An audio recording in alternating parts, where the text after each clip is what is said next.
Alright, I'm going to show you a quick little video on how to make your adjustments to bring your wrench back into tolerance. The tools you'll need will be a 5/16 Allen key, a 5/32 Allen key, a 5/64 Allen key, and the 7/64 Allen key. I'm going to be using the Forest ER 200 Newton meter, which is essentially the same thing as you got, just without the dovetail. So the first thing you're going to do is use the 7/64 Allen key. Remove this set screw cover. Behind this, you're going to see about, not see, but you'll feel about a 1/4 inch jam screw. It'll be much better to use a magnetized bit so you don't drop it in the case. If that happens, you pretty much have to open the whole wrench to remove it. Once you got the jam screw out, you will use the 5/64 Allen key to adjust the torque. Make sure your wrench is at its highest capacity. This one is not. I'm just showing you. So set it to about 150 foot-pounds, or if you're doing the smaller wrenches, set them to, I think you got 150i. After that, you'll click your wrench, see what it's set at. To adjust the torque higher, you're going to turn the set screw inside counterclockwise to increase torque, and turn it clockwise to decrease the torque. Once you have your high end set, you're going to come down to the grip here and remove this screw and this screw. That will remove the lock knob here. Once you've done that, you'll start checking the low end of the wrench. So set it to its lowest possible value, which should be on yours, I believe, is 30 foot-pounds, and see what's coming up.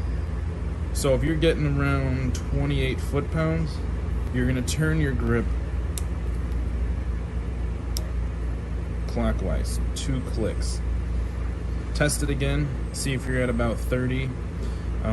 We do set our wrenches about 2% higher, just in case when they're breaking in that they'll stay in tolerance.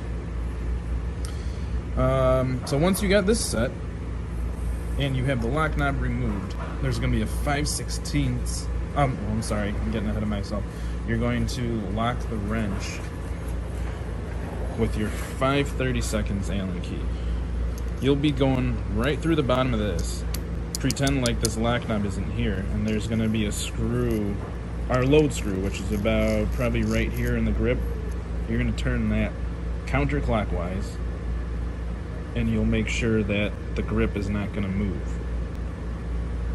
Once you've done that, you can use a 5/16 Allen key. It doesn't have to be an Allen key. It can be one of a hex bit on a ratcheting wrench. Anything just to loosen the lock plug that's inside.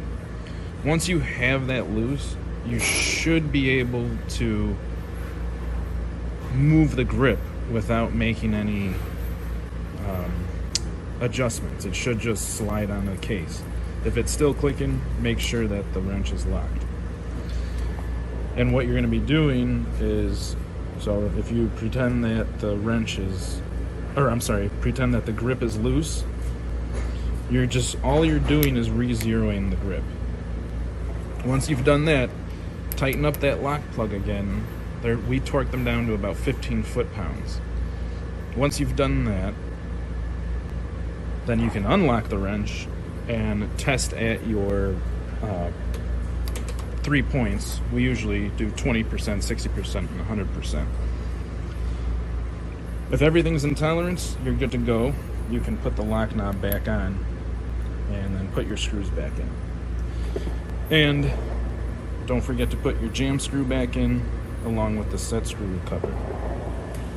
If it's still out of tolerance, sometimes you gotta go back and forth between both sides until you get them in right where you want.